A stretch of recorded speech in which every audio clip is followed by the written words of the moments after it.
Hey, Thank you. Thank you. Thank you very much. Hey, I'm Jacob, and on behalf of our team here at Venture Addicts, I just want to say thank you for 10,000 subscribers. I wanted to do a Q&A for this milestone, just so there's a nice video for you to watch where you can get to know me and the team and our channel and so on. So I went out and asked if you have any questions about our channel, and of course we got no replies because 2% of our viewers are actually subscribed, but not to worry because I wrote them down for you. So tell us a little bit about yourself. My name is Jacob, I'm 27 years old, and I live in Austin, Texas. The channel consists of Mac and I. You may recognize Mac from the first 3 episodes, but he moved to Houston. More on that later. There's also Tim, who is part of the crew, but he is part of our business, which is a video company that shoots and edits videos, and the business continues till this day. But it all started back in 2015 when Mac and I started Venture Addicts on Instagram. We were big fans of Sam Colder and Matt Como, and just that whole travel influencer thing was so big at that time. All we had was a GoPro Hero 4, and we would just go to Austin and cliff jump and just do random stuff and put together videos and post it. This was all just fun and games. You know, Mac was in nursing school, I was a bartender. We just picked up a fun hobby and it was just like that. But we actually loved it so much that we started flying around, and we really got into budget traveling. We went to like Denver and we went to Utah on our first few trips under $100, and we just kind of fell in love with that. We upgraded our camera and we kept going to different cities and getting better and better, and eventually 2 years in, people wanted to start paying us for it, and that's where the business came in, and that's where Tim came along also. So things were looking pretty cool. We would have people hire us to shoot random things like events and talking head documentary style stories of their businesses and stuff like that. In our free time, we would travel to places and shoot like travel influencer stuff, or we would even get hired to go somewhere and then stay a few days and film stuff for Venture Addicts and just knock out 2 birds with 1 stone. Overall, it's pretty boring stuff, but it was business, it was money. We quit our jobs and we're actually able to do this for a living and support all 3 of us. So it was pretty cool. This kind of went on until 2018. One of our last trips we went on were 2 friends of ours who are also YouTubers, and they wanted to take some vacation time and go to Italy. And they essentially wanted Mac and I to follow them around and vlog them and make a travel influencer video for them. So that was amazing. Of course, we got footage all over Italy of them, and we made time for ourselves. And that was the last time we really did like a Venture Addict content mixed with work and business. But ever since then, we kind of cracked down and got serious. We were busy. We had lots of things going on. We had to make sure that we could survive and make the business better, make more money, get more expensive clients, and so on. But it was all good. You know, we'd still travel in our free time sometimes. We just didn't bring the camera and make it all about getting content. You know, we actually just enjoyed traveling and did work on the side also. Every year progressively was getting better and better for the company. We're making more and more money, but still struggling, trying to pay 3 people for such crazy work. But in March 2020, we moved to Austin to kind of go all in on this one client. We already had a great start to 2020, and we were about to work for South by Southwest. Our client was going to work there. It's a big event here in Austin, and we always get hired to do something there. But basically, we were just moving to Austin and getting an amazing start, and it was going to be an amazing year. But of course, that all got ruined by COVID, and we had to work from there. So it actually kind of screwed us up a lot. We had to like rely on the government money that was given to us. And of course, we're just losing clients. We couldn't go out and film them and things like that. Luckily, we got by with 2 things, which was editing Zoom calls and video calls. And luckily, I've taught myself motion graphics, animation, and was able to create stuff like that, which obviously has nothing to do with filming and stuff. So we're able to bring in some amount of capital and barely get through. But this is all really tough. I mean, ever since 2016, we were paying ourselves like $1,500 a month for all these years.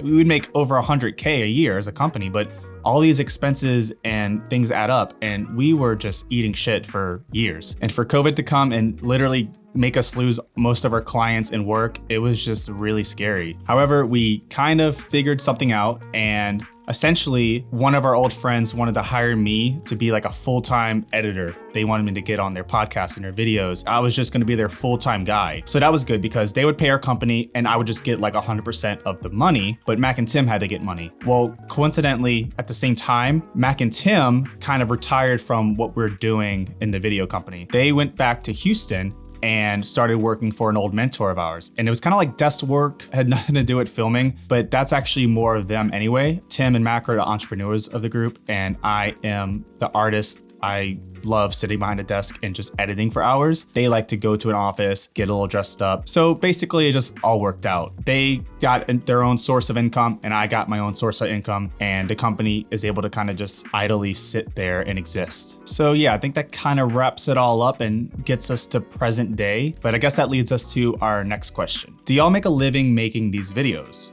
The short answer is no. We could not quit all of our jobs and other streams of income and survive off YouTube. That's not possible. We've come close to making $1,000, I think last month, but then again, that is to be split between Mac and I. We get paid, we put it into our business account and it just sits there. You know, it's just not a priority. I have my own income from a client and Mac and Tim have their income from their other client. I also make money dog sitting. I use the Rover app and I take in some dogs and it's fun. Like I usually pull in like 500 a month just from like watching a few dogs a month. So that's a really cool source of income. So for now, we just let the YouTube money go into the business. And eventually when the number gets a little bigger, and Mac and I will just talk about how we should distribute it and stuff. But that's a conversation for another day. What are all those other videos on your channel? So we started YouTube back in 2015, just around the same time we started our Instagram. Back in 2015, I think Instagram still had 15-second video limits. So if you wanted to make anything over 15 seconds, you'd put it on YouTube. You know, if you wanted to be a minute or 20 minutes, a whole vlog, whatever. Instagram just wasn't the video place yet. So we just did whatever we wanted. You know, we didn't really have a schedule. We were just essentially funneling Instagram people to our YouTube channel. We'd share vlogs or do little tutorials or tips or whatever. You know, throughout the years, we kept getting subscribers no matter what. We could go months without posting and we'd still get like 5 or 10 subscribers a day without posting. A lot of times we would feel like we were wasting an opportunity. So we'd crack down and try to make tutorials or have a series of like tips on social media growth. And that's why all these videos are just so random, but we'd always burn out or just not care enough. And we'd just stop again, go on a little hiatus. We were just so focused on Instagram or our actual business at the time. But it's funny, you look at the analytics of like the lifetime of our channel and you'll see a few spikes back in the day, like our popular Mexico vlog, or I have this Adobe Audition tutorial that is still our most viewed video. It has like 250,000 right now. It's crazy. But thanks to COVID and the slowing down of clients, I think we just really cracked down on the Destinations Explained series, and I don't think we're gonna stop at this point. What's the process of making each Destinations Explained video? So Matt came up with the idea back in 2020, and he liked the idea of the Google Earth thing that you see in our videos where it kind of flies around, and he wanted to incorporate that with just making a list of things to do in cities. So I was actually quick to get on this because I hate YouTube videos about cities. I mean, we all know how it is. You know, they just talk about themselves in the video, or it's just so badly produced. They're just walking around with their phone and pointing at places, and they just take too long to explain and get to the point. And they'll spend like 20 minutes talking about 3 places, and they're already places you know about anyway. You know, I find most of the places I want to visit just from Instagram places. You know, you have a gallery of photos of places and they tag where they are and what they have there. And it's condensed and short and easy to look at. So essentially I wanted to just convert that into a video form. And that's why when you watch our video, every place is talked about within like a 30 to 60 second frame, and then we move on to the next place. So all of our videos start with like a quirky little intro and the history and like the demographics and stuff of the city. Of course, that stuff I usually don't care about, but that's why we have our nice little tabs at the bottom, and you can skip it and it's in the description and you don't have to watch through it and wonder when I'm going to talk about the next thing. It's all there. It's all transparent. We don't want you to watch 25 minutes of a video. If you just want to see what restaurants to do, then you can go there in the description and click it and get it over with. Just wanted to be more honest, transparent, to the point, but also kind of cover everything at the same time. So like I said earlier, Mac wanted to incorporate the Google Maps thing that you see in our videos. That's actually using a website from Google Earth Studio. It's like a browser editor that is set up a lot like After Effects, which is Adobe's like special effects editor software. So I'm really familiar with it, and I literally watched one tutorial online and just got the hang of it as time went on. I've actually seen other YouTubers use it, but not at the extent that we do. I like the idea of it flying place to place. You're kind of getting like a tour of the city. And I like the idea of seeing like the 3D buildings and just like the location and what's around it. I don't know, it just seems different. and unique, and I haven't really seen anything like it. And I think it's perfect for these kinds of videos. So when it comes to the places that we pick to be in our videos, we try to find a perfect blend of somewhere you should go as a tourist, but something that's maybe not as known. For example, if we were to make a video of New York, we're not gonna talk about the Statue of Liberty. Like, everyone knows what that is. And if they wanna find out what to do, there's like a billion places to go. But something that's also popular, but I feel like most people still don't know if they're not from New York, is the High Line. The High Line is this amazing place on the west side of Manhattan. It's like an old subway freight train track, like that's above ground, and you can walk on it. They've like paved over it and put plants, and it's so beautiful, and it stretches for miles throughout the city. And I just feel like a lot of people don't know about it, but it's also popular enough where you can get a lot of information and research and go there. I don't know, that's just like the best example I can come up with. But basically by doing this, we're making evergreen content. So in 5 or 10 years, if you watch this video, there's a really good chance that that thing will still be there and you can still do it. You know, there's a lot of great hidden gems and restaurants and places you can visit in cities, but in 5 or 10 years, these places can become closed down or turn trashy or whatever, you know? So we try to find something in the middle. I also hate how people put like aquariums and zoos in their videos. Like, every city has one, and if people want to go to a zoo, they're gonna go to the zoo. So I don't really see the point of putting that stuff in there. People tell me a lot about museums, and it's never like interesting museums. Like Phoenix has the Museum of Musical Instruments, and they literally have like every instrument that's ever existed in one place. It's super cool. But then people are like, oh, what about the art museum? And it's, you know, it's a mix of all kinds of art hanging on a wall in a building. It's like, yeah, I've seen it. I don't want to offend anyone.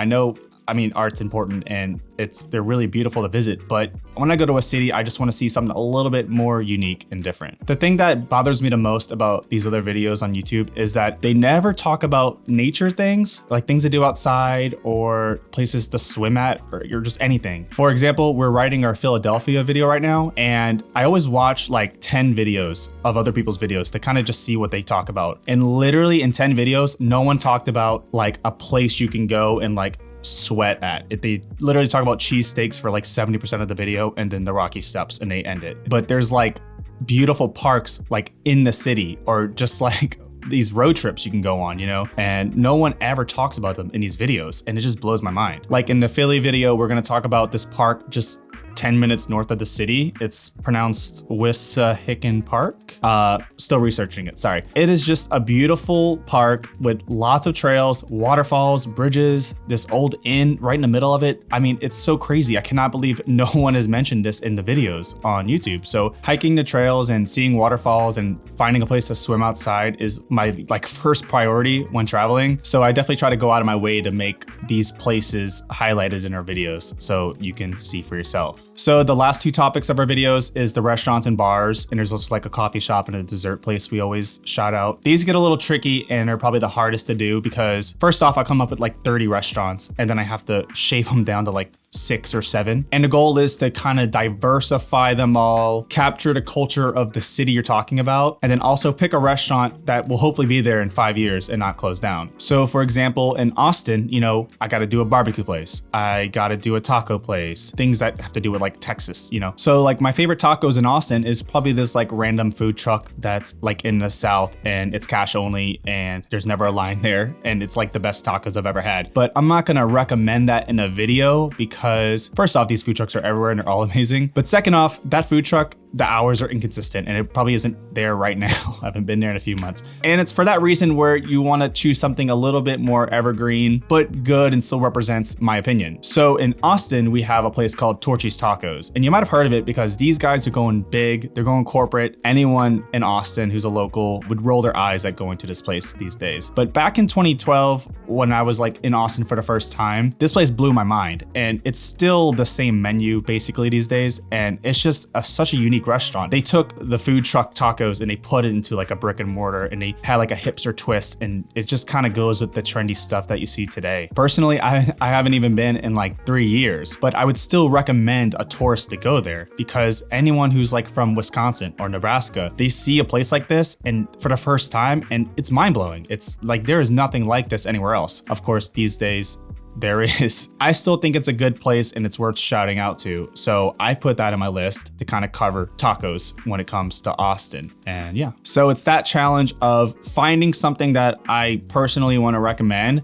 but something that I know will be there in the future and the majority of people will enjoy. So it's not too niche and it's not too weird. I guess the last thing to point out in our series is the guests that we have on. So I came up with this idea a few episodes ago and I just thought it'd be cool to have an actual local on and talk about a few places that they personally like. So far, I think it's a huge success. It's been really fun. And I always talk to the person before and after the call and like get to know them and stuff, or it's a friend and we're catching up and it's like an hour long. So I get like a fun little conversation out of it. And then of course, just some content and people with actual local opinions. So I love it, but I honestly haven't got any feedback on it. No one's like, oh, I love how you do this, or I don't like that person, blah, blah, blah. So I don't know. I do think it's a nice breakaway from seeing me or seeing the stock footage and stuff and getting a little different look, makes the pacing a little unpredictable. So I like it in the videos now. Who's to say what we'll add or take away in future videos, but for now, I love it in the format. But yeah, this format seems pretty solid. I mean, some of these videos are blowing up, getting thousands of views a day ever since I've posted them. It's a pretty stressless niche to be in on YouTube because everyone travels, everyone wants to go to cities, and you can type in Denver, Colorado, and our video will be like the first one there. So we are very search heavy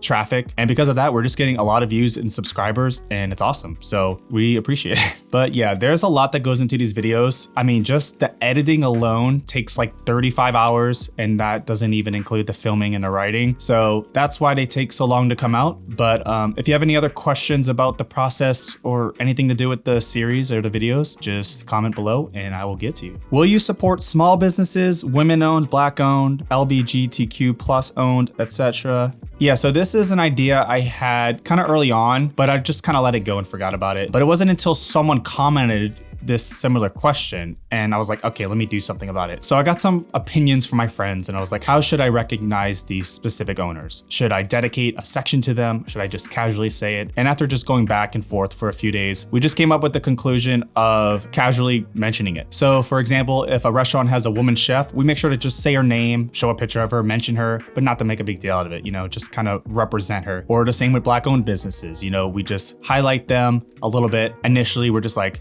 this Black-owned business, blah, blah, blah, blah, blah, and just casually say it like that. So sometimes I don't even do the research enough to find out, or it's not even on their website where I can find out if it's woman-owned or Black-owned. But we do go out of our way now, every video, to do one Black-owned restaurant. Make sure there's a Black-owned restaurant in there. Just casually say it and then move on. You know, ever since the Black Lives Matter protest last summer, a bunch of people came up with these like very convenient lists of Black-owned businesses in your city, right? And we just have so many here in Austin. And I've gone through my maps and pinned them all, and I've been visiting a few every now and then. So I've been doing my part supporting these businesses, and I just felt like I had to do some little bit of effort to put it in my videos so you could do the same. So that's where we are with that. Do you realize you're ruining hidden gems by making videos about them? So this is something I don't think I actually have gotten stuff for because like I said, we do a lot of evergreen stuff. So anything we talk about, it's usually something everyone knows about and no one's getting offended that I'm blowing up such a hidden gem of a spot. But if it were to be anything, it would probably be stuff in the nature section. A lot of the places I like to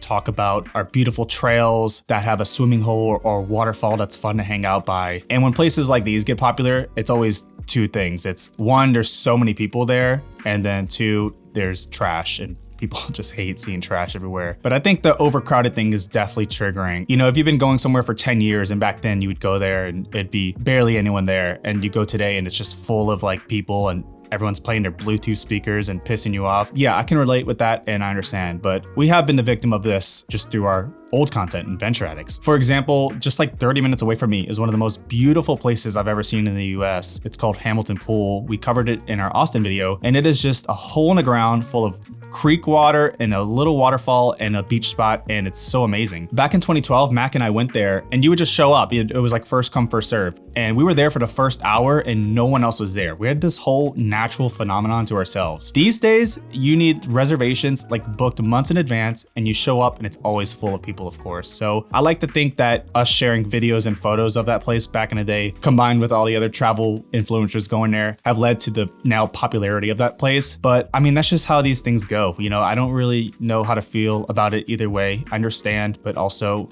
I like sharing and letting people know about these amazing places. So I don't know, that's all I have to say about that. Why are you promoting traveling during a pandemic? Well, the easy answer is that we did not think these videos would get as popular as they have. Like I said, evergreen content. In 5 years, these videos can blow up. In fact, we have videos that sat at like 100 views for 3 years and then just started getting like tens of thousands of views. So these things happened on YouTube, and I was just anticipating the same thing to happen to these. But on the other hand, there is a lot of struggling businesses throughout the pandemic, and lots have closed down. Some of my favorite restaurants have closed down, and it is possible to go somewhere and follow the protocol and still support a business at the same time. And I did just that this pandemic. I went out to eat. I went to places where I didn't have to touch a menu or a door, and I could sit outside. I even scratched my travel itch. I didn't go on an airplane until a few weeks ago when I went to Hawaii. But during the pandemic, me and my friends did a road trip to Nashville, and we went to Denver. And so while being in a car, just my bubble of people, you know, we were able to stay by ourselves, and we went to restaurants, we went hiking, and we just tried to do our best to follow the protocols. So, you know, I think all of that is possible during the pandemic. And for that reason, I didn't really feel that guilty posting.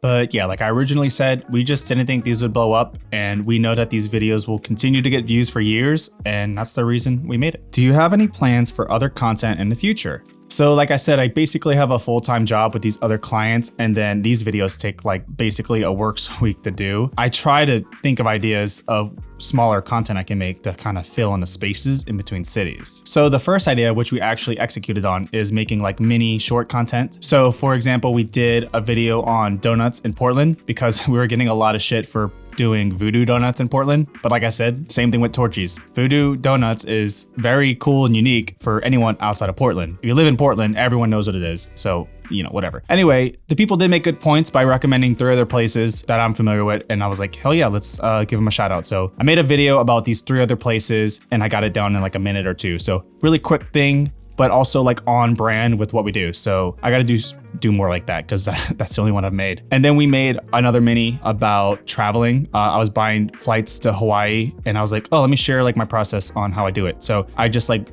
did a fake trip on Google Flights, which is like the tool I use. And I got like 3-minute video of like how I buy flights from start to finish. So go watch that if you are planning to travel now. So really good video, really short, and again, like on brand. So just more ideas like that coming down the pipe. I kind of have a passionate project I want to work on. This is not going to happen anytime soon because I need to be like full-time YouTube to do this. But some of my favorite places in the US are small towns, and I want to do like a really detailed 100% shot and produced by me video, just like Destinations Explained, but for small towns. Like places like San Marcos, Texas, Portsmouth, New Hampshire, Capitola, California. I would essentially go to these places, and I would like sit down with like the owners of the restaurants and like locals of the place and do like a documentary style, like something you would see on the Travel Channel essentially. But I want it to look really good, and I definitely need the time and the money to do it. So future project, hopefully it happens because it would be amazing. So something that I really want to do, but it won't happen anytime soon because it's more personal content. A lot of people don't care about me. They care about the cities they're trying to research, and they're just trying to get the idea. You know, for that reason, I put myself on camera. We write a little quirky, more personable, so people actually watch, not just because of the information, but because they like me as a person, or they like mine and Mac's writing. You know, for example, Peter McKinnon, everyone knows him. He's a big camera guy on YouTube. I remember always reading comments on his videos, and people will be like, oh, I don't even own a camera or care. I just love your personality, and I love watching you. And that's why he does all that coffee B-roll bullshit. Like, people love that. They want to watch it. So we try to like make our videos more personable by doing stuff like that.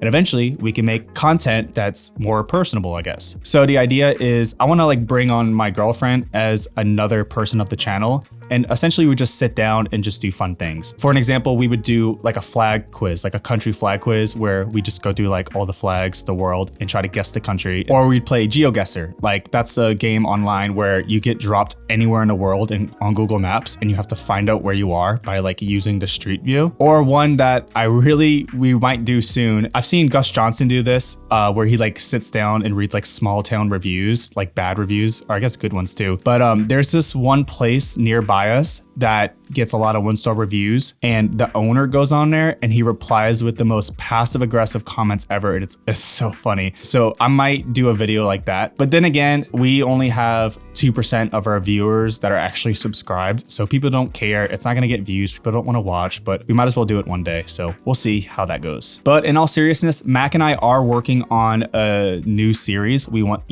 something to go along with Destinations Explained that's a little different, but on brand and stuff like that. So we have an idea and we're kind of in the early stages of it, but stay tuned and we will eventually get something new out. What other YouTubers do you watch? So I'm a big YouTube fan myself. Most of the things I do in my spare time or while I'm working is watching YouTube. I mean, more than I listen to music or watch actual TV or listen to podcasts. So my 3 favorite YouTubers are Captain Disillusion, Stuff Made Here, and Let Me Know. These are like people that I anticipate when they post. And again, these are people who post like once a month or twice a month. And that's because they are putting so much work into their videos, whether it's the actual shooting and editing of it or what they're doing literally takes weeks or months to plan and write and stuff. I mean, this is high quality stuff. This is better than anything I see on TV.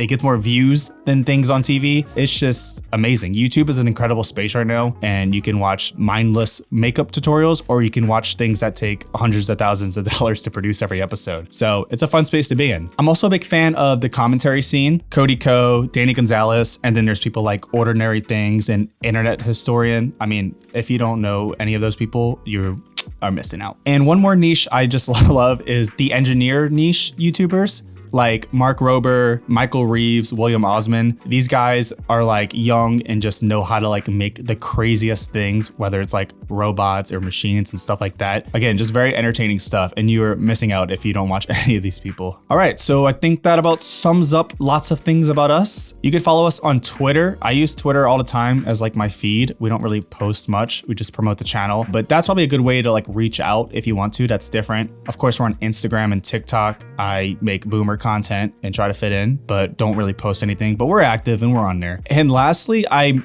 a big Reddit user, and I thought it'd be nice to just kind of grab the subreddit Venture Addicts while it was available. So I made that, and I don't expect y'all to do anything with it, but if you want to, it's there. I just wanted to get the name. I don't know if they're gonna like delete it if it stays like with no activity, but I don't know. It took like 5 seconds, so I did that. Well, I think that just about sums it up. Thanks again for 10,000 subscribers, and we will see you at 50,000.